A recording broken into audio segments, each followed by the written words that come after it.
you're going to be a vacation in like Lebanon, like all these like places that you just random places. All right, if you're just logging in, this is what you get. We get our sad talk. But hi, welcome to Virtual Fridays Dire Literary Series. And tonight, my guest and our feature is Mr. Daniel Nestor, an old friend of mine. And let me go and show everybody out. All right. You ready? Look at that. I like that big about. Daniel Nestor is the author of Harsh Realm, My 1990s, a poetry and prose poem collection published by Indolent Books in this year, 2022. His previous books include Shader, a memoir, How to Be Inappropriate, a collection of humorous nonfiction, and the Incredible Sestina Anthology, which Daniel edited. He currently edits the Pine Hills Review, the literary journal of the College of St. Rose, where he's also a professor of English. He's had many books, and it was really surprising the number of books that he had to me, because I've kind of fallen off the beam here. But I had Daniel at my diary much earlier. It was right when The God Saved the Queen. The two books came out for there, and also How to Be Inappropriate came out. And as a journal and essayist, Daniel has appeared in a variety of places, such as Salon, the New York Times, BuzzFeed, The Atlantic, American Poetry Review, the Poetry Foundation website, and his work has been anthologized in such collections as Lost and Found, The Best American Poetry, that should be bold and highlighted, The Best Creative Nonfiction, Third Rail, The Poetry of Rock and Roll, and Now Write Nonfiction. So I don't need to talk anymore. I am more than happy to turn the feature over to Daniel Nestor. I'm so glad you didn't read that whole like long-winded bio. I like, you're supposed to like have like a full bio, I think, but then I'm a very experienced host. I know that, you know, like, what's going on. Yeah, no more 500-word readings for the bio. Okay, we're out of time, everybody. Thanks. My old friend, may she rest in peace, Jackie Sheeler, used to run an open mic with features at Cornelia Street in New York, and she had a microphone at her desk, like at her table, and it was rough seeing people like sort of go over time, and she would literally like, Sarah, I know you've seen, yeah, it just made me love Jackie more. So, but please, that being said, Timothy, please don't do that. So I'm going to read just a couple poems from my latest collection. It's called Harsh Realm, My 1990s.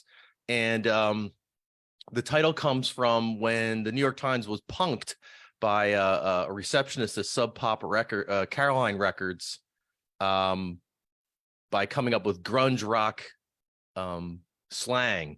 It was like a whole list. And one of them was Harsh Realm, which means bummer in grunge slang, fake grunge slang, and the New York Times bought it hook, line, and sinker. So that's where the title comes from. So I'm just going to read a couple poems because Timothy gave me like the time constraints, and since I figured there would be poets in the crowd, I'd start with this because I've only read this once in front of people. It's called On the Meeting of Frank O'Hara and David Lee Roth, and it's inspired by, or it's after, a poem by one of my old teachers, Philip Levine, who wrote a great poem called On the Meeting of Garcia Lorca and Hart Crane. Greenwich Village, 1961. Of course, Frank's loaded and it has no clue this 7-year-old will grow up to be the lead singer of Van Halen. Manny Roth welcomes his nephew to Cafe Wah. He sets him on a stool. A steel drummer sings calypso. David Lee bumps into Frank, who stumbles in from the San Remo after hours of gossiping with abstract expressionists. No one is of their right mind. Folk singers haggle with Manny over stage time. David joins the hootenanny, sings along. His uncle tells him, "Don't be humble, kid. You're not that good." No poem will come from this chance meeting on McDougal Street if it ever did. But have you ever discovered that two giants walked the same exact block on the same day in New York City and wondered if the world changed? That if something like that can happen, God really does exist, that if something like that can happen, it explains why myths always win in the end. To review, in 1961, the future lead singer of Van Halen and son of a doctor in Beverly Hills visits his uncle Manny Roth and has his first taste of the stage. Also in 1961, 3 years before he dies, a poet drinks in that same neighborhood. Did they really meet? Did Frank ever step inside a folk bar, maybe to attend to his boredom? Frank will still collapse on Fire Island. The future Diamond Dave will kick his legs up and sing about ice cream men. He will act like he has forgotten the words to his own songs and how the only people who put iced tea in their whiskey bottles is the Clash. I don't want to make this more than it is, but I can't help myself. I also don't want to cover this story with more earth and grass and prose and hide what this is really about, which is how I wish for the meeting of these two humans, both too wild for their imaginations, and yet cannot shake this idea of how I might die without having written at least one perfect poem about a city that defeated me over the course of 12 years, and yet could withstand this pair of lunatics without even capturing one biographer's imagination, even as a footnote. All I've ever done is sing along. This next poem is called Gethsemane, and Gethsemane is the garden where Jesus was tempted, right? So, and the tagline is a lot of poems in this that they're sort of inspired by or actually just take place in the 90s. This is inspired by something 90s, and it's Jerry Maguire, the 1998 Cameron Crowe movie. I'm taller than Jesus, my daughter announces. I guess she announces this to me, since I am standing there next to her. And we're both inside this sculpture park dotted with abstract figures, and I want to ask her how she knows, but I haven't had enough coffee to go spelunking inside the teenage mind. We named our firstborn Miriam because we thought it meant wished for child, and it does, and she is, but these days, the other meanings, strong waters and rebellion, apply more. The wind smacks on gaudy boulders that look like Skittles. I should have asked her why she even cares she's taller than the Messiah. I mean, she's atheist or irreligious or whatever she wants to call herself. And anyway, it feels as if I am working out the differences between exegesis and hermeneutics, or apportions and mergers, or facts in this field we're walking in, an art park founded by the co-op king of New York.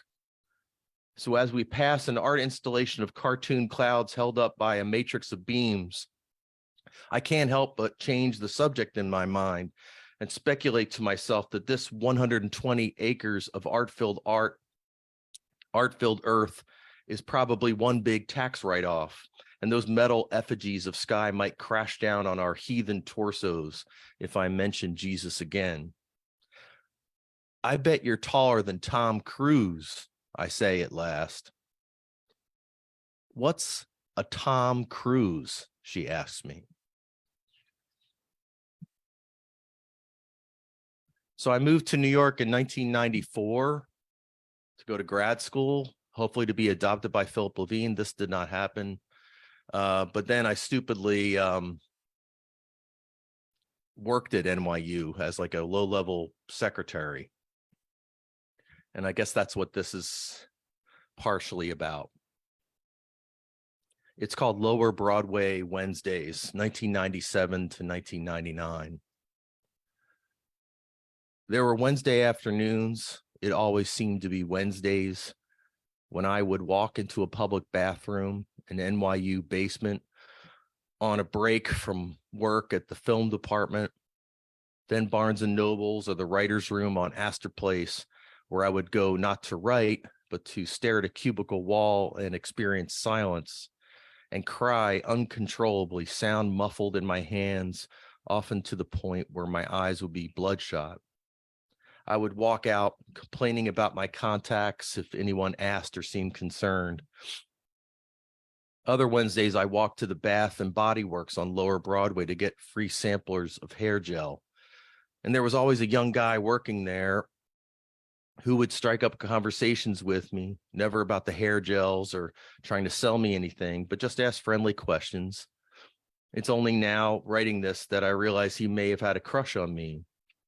One Wednesday, while I gelled up my hair and looked in the mirror, he tried out a back massager on my shoulders. It felt good. I walked back to work feeling, and there's no other word to use here, fabulous. Just two more. I guess, okay, we'll try this one. Yeah. I met Liz Fair once at the Khyber Pass. My ticket stub reads October 27th, 1993, but I remember that night as cold, almost snowing out. I was 25, desperate to leave Philly. I'd given up on quote unquote rock music, and I only listened to rap. This was the golden age after all. Think De La Soul, Tribe, and Public Enemy. Then comes Exile and Guy Phil with its potty mouth songs of love and wreckage, and photos of Liz Fair in her tiny frame in the gatefold looking dangerous. Sure, she was attractive, and the critics loved her, but Liz Fair was not the usual bratty college rock stuff like Pavement or YOLO Tango. I mean, I like them now, years later, whatever. Or the night's opening band, Lilies, not the Lilies, mind you, lest the snobs pounce and correct you. Liz Fair's songs broke boys' hearts. She played guitar off-tempo, jittery. She was nervous. The cool rock dudes smoked in the back while a few of us stood at the front of the Khyber stage like puppies. After the gig, I introduced myself outside, and I can't believe I'm telling you this. Asked Liz Fair for a hug. Then she gave me one. I told her she was my new favorite rock star. She said she wasn't a rock star. She was going to go to graduate school. I said I was too. I hadn't applied yet, but still. And for that moment, Liz Fair and I had at least one thing in common. Then my hand shaking, and again, I can't believe I'm telling you this.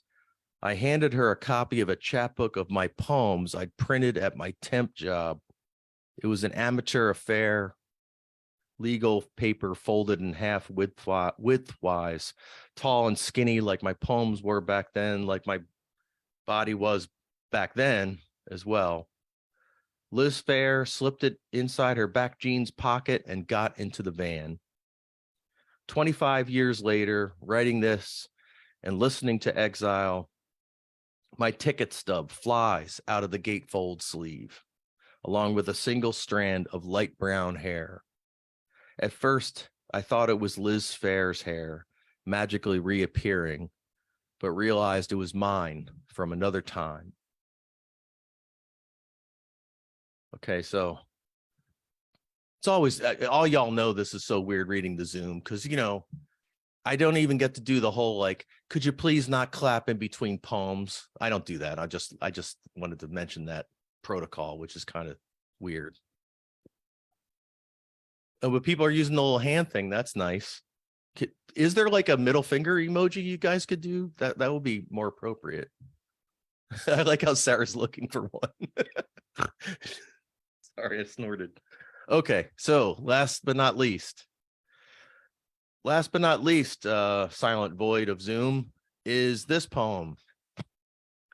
You're not a silent void, you're people. I can see your tiles here. There's probably more. You know what's really weird is like, yeah, you look at it and there's like 20 more tiles. All I can see is Barbara, John, Sarah, and Timothy. I think Tom's vaping. Get on with your bad self, Tom. All right, so last but not least, this poem has a nice long title.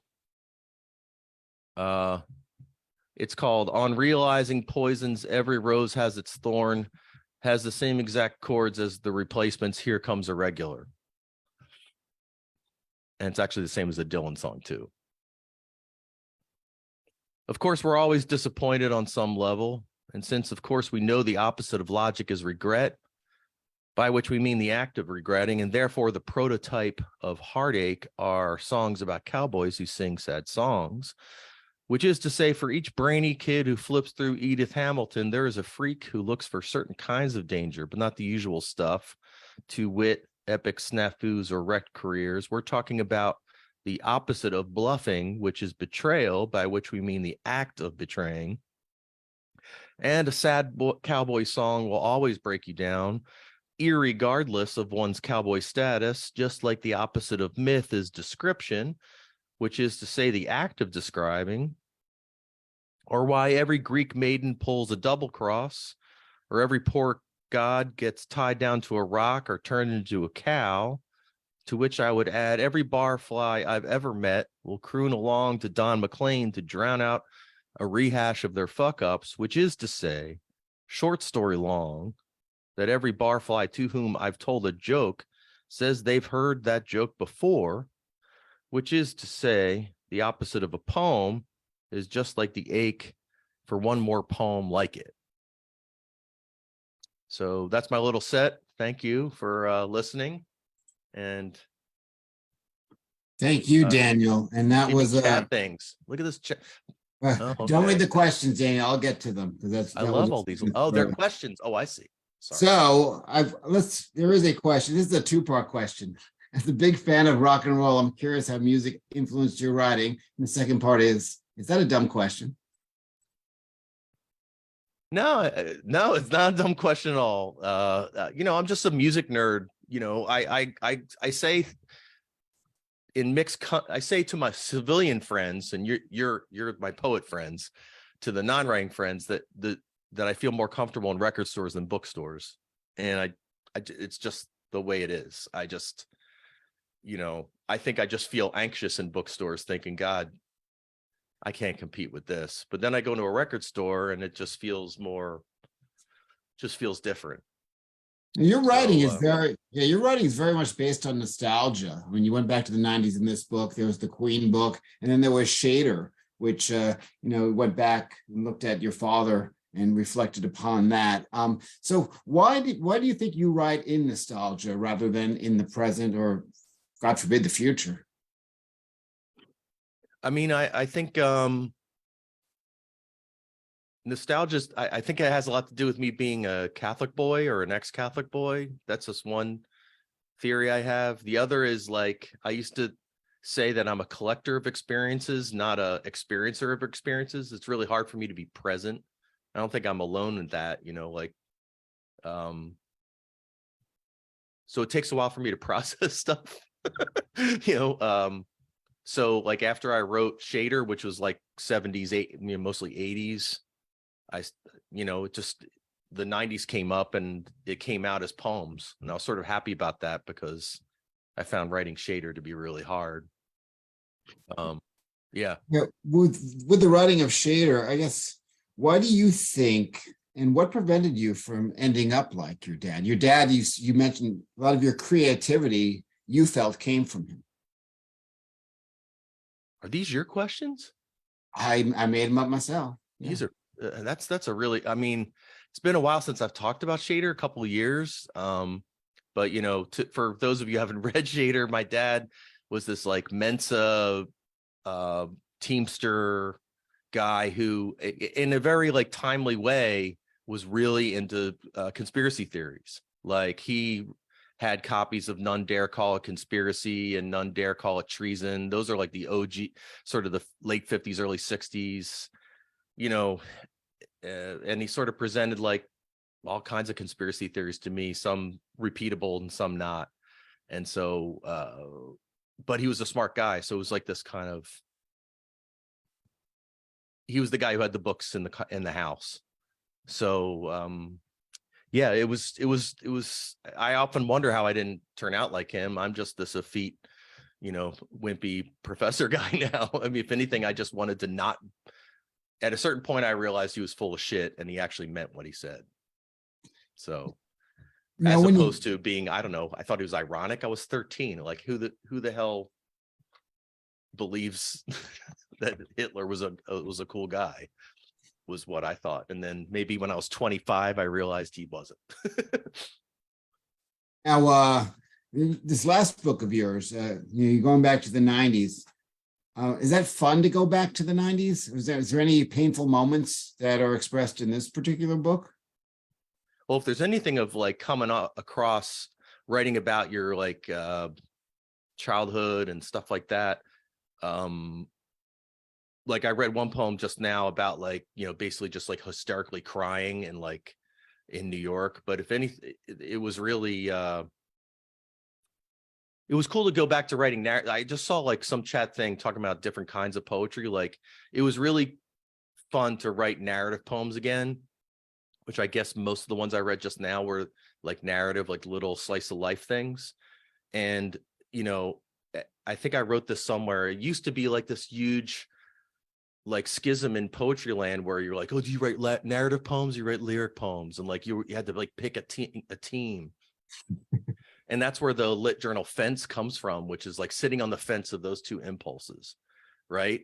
It sounds like such BS now to think that that was like a big deal. Of course, now people don't care about these things, but people did. So it was really fun for me to write like narrative poems again, like writing a poem about moments of my life. I don't know if I could do it about something that just happened yesterday.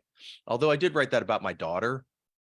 I mean, that just happened a couple of years ago. She's 15 now and like is in the other room, like not watching TV.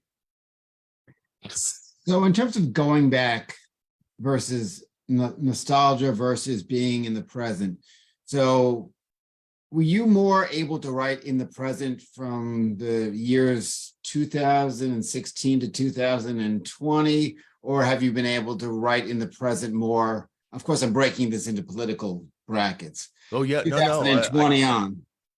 You know what was ironic? Not ironic. The launch party for Shader was like in the fall of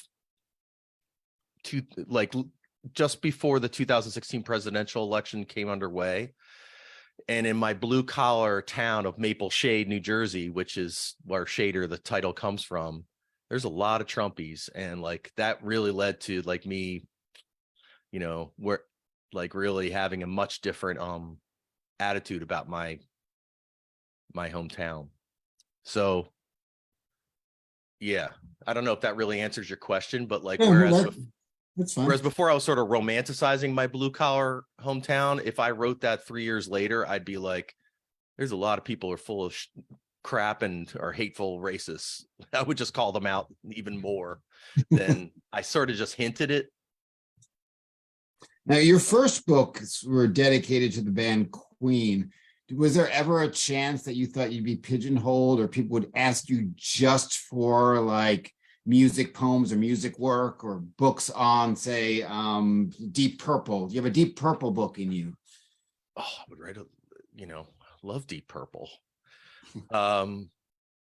If I only wrote about Queen for the rest of my life, I'd be just fine. I mean, Queen are the greatest rock and roll band of all time. Fine. I'd do it. They're great. That's like they're my objective correlative. Did you like the movie? I could easily write two more. If somebody just said, "I will give you $300 to write another Queen book," I would do it. That's a joke because like you don't get paid for any of this.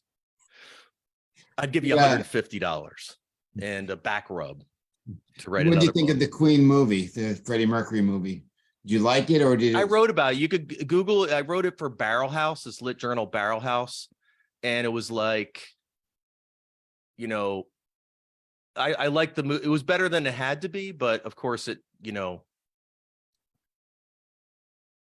was like a movie. I had several audiences. There was a bunch of Queen fans who were like, oh no, they made it into a cartoon, and then the whole like fact checking kind of thing, and then the whole hetero washing aspect of it.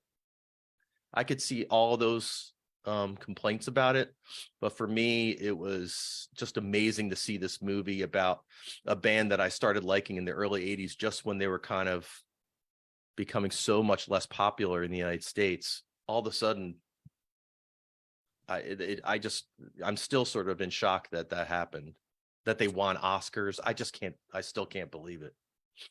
Now, is other people's like or dislike for Queen, is that a deal breaker in your book? Not your book, in your, like, could you marry someone that hated Queen? I kind of did marry. I mean, I could bring her in.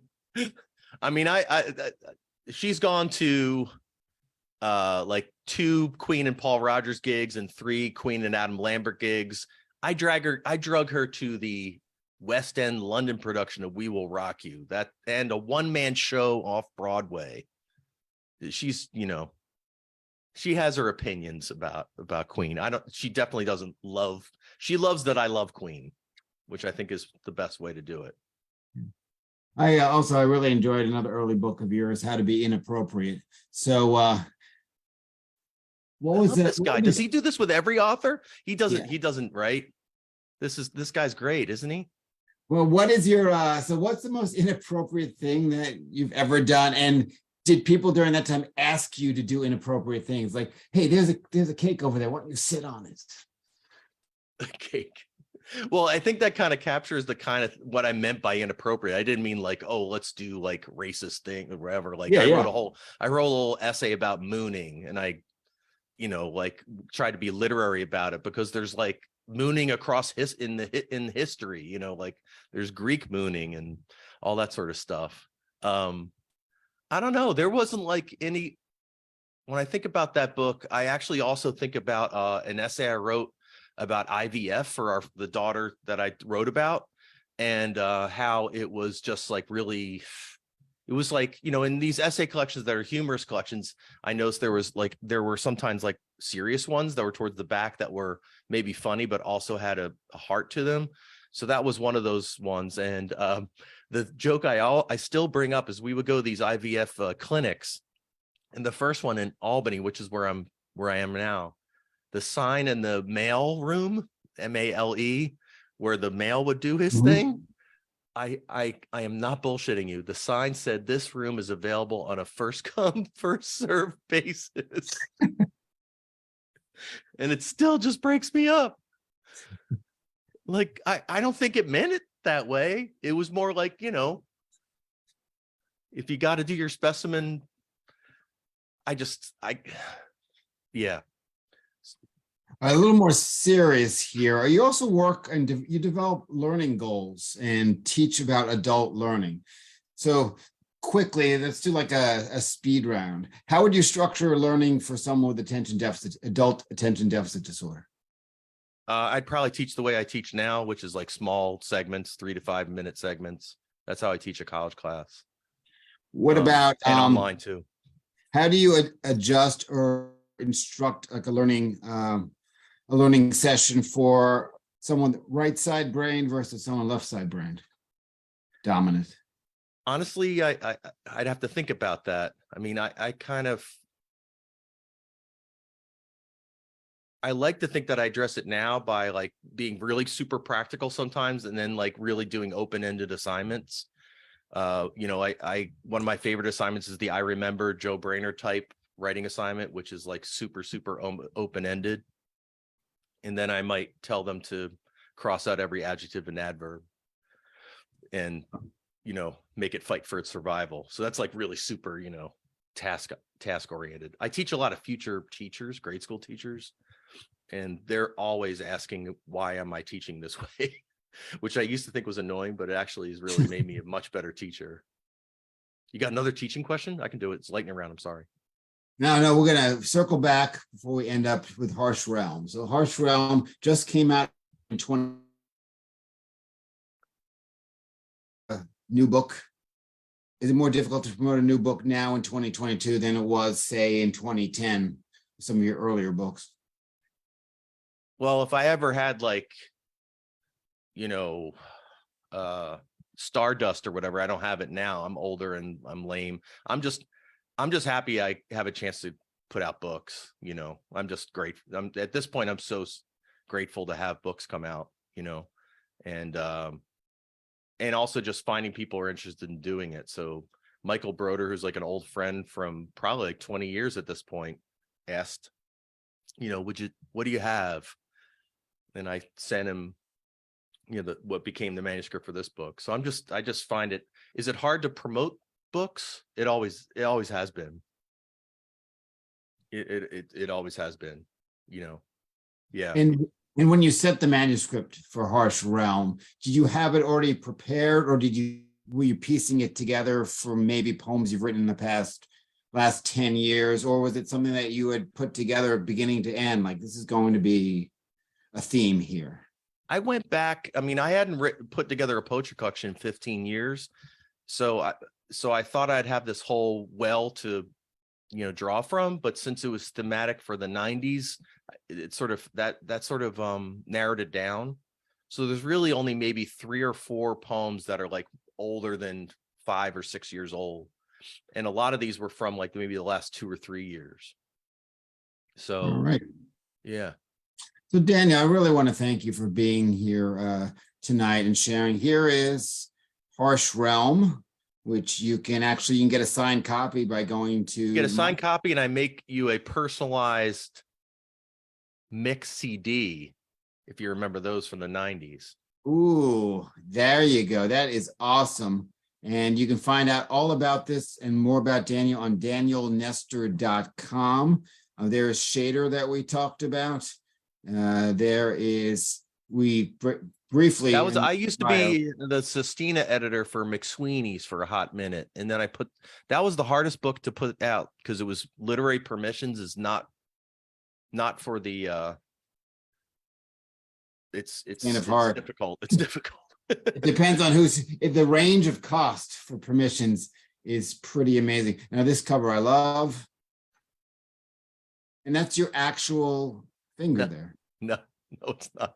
No. All Mine's right, much bigger. Thank you so much again. And folks that are watching the live stream on Facebook, feel free to use the link to get involved in the open mic. Otherwise, I thank you for joining us and watching.